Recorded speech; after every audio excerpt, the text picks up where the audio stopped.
বাঙালি হেসেলের আমি কবিতা।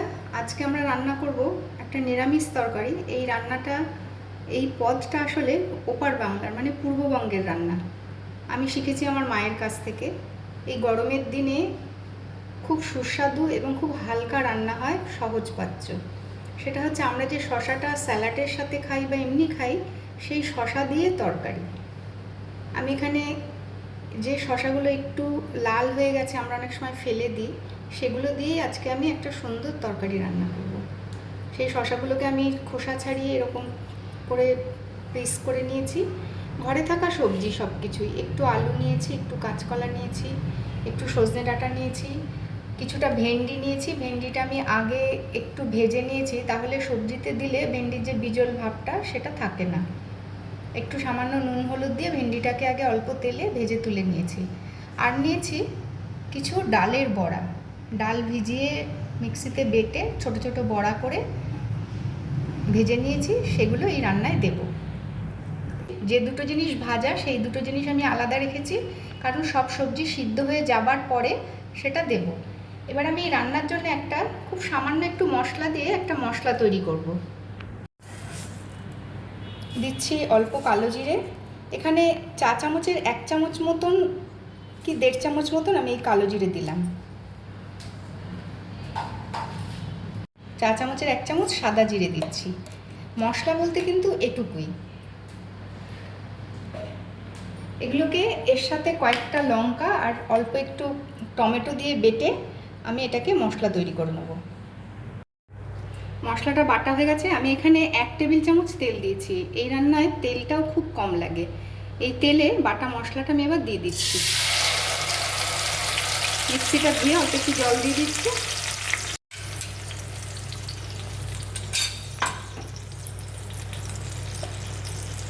দিয়ে দিচ্ছি পরিমাণ মতন হলুদ,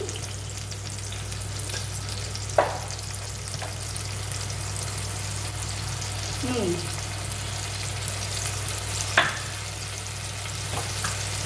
যেহেতু এটা কাঁচা লঙ্কায় রান্না হচ্ছে, খুব সামান্য আমি একটু কাশ্মীরি লঙ্কার গুঁড়ো দিচ্ছি, সুন্দর একটা রং আসার জন্য।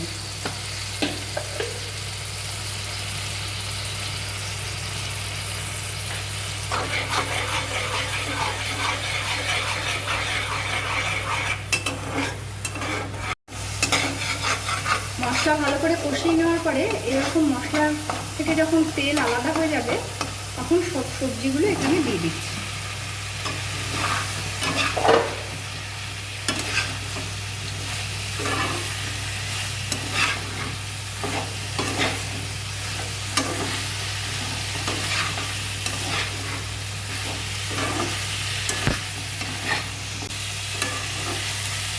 তিনটা মিনিট সিমে দিয়ে ভালো করে এই মশলার সাথে সব সবজিগুলোকে কষিয়ে নিতে হবে।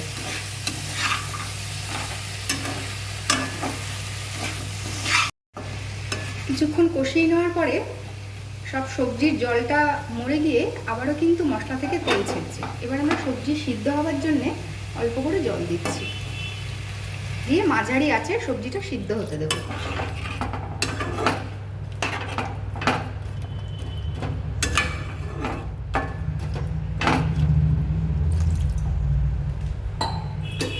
দিয়ে ঢাকা দিয়ে দিলাম।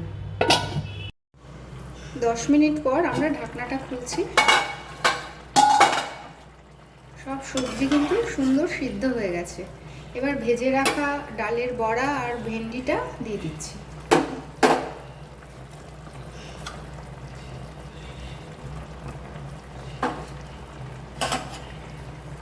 যেহেতু নিরামিষ ঝোল, সেখানে আরেকটু কিন্তু ঝোল লাগবে। আমি এখানে অল্প জল দিচ্ছি।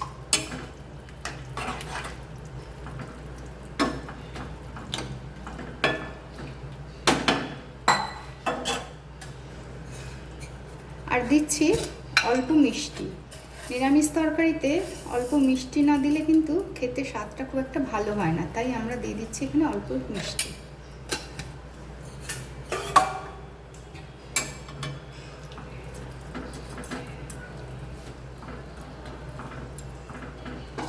দিয়ে সব কিছু ভালো করে ফুটে ওঠার জন্য ঢাকা দিয়ে দিলাম।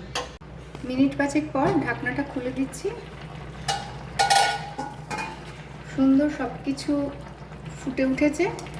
ভেজে রাখা ডালের বড়াগুলো কিন্তু প্রায় ডবল সাইজ হয়ে গেছে ঝোলের মধ্যে ফুলে আর কি। এবার আমরা এটা নামিয়ে নিচ্ছি। আজকের রেসিপি শসা দিয়ে সব সবজি দিয়ে তরকারি নিরামিষ ঝোল আমাদের তৈরি। গরম ভাতের সাথে বা রুটির সাথেও কিন্তু খুব গরমের দিনে সুস্বাদু খাবার।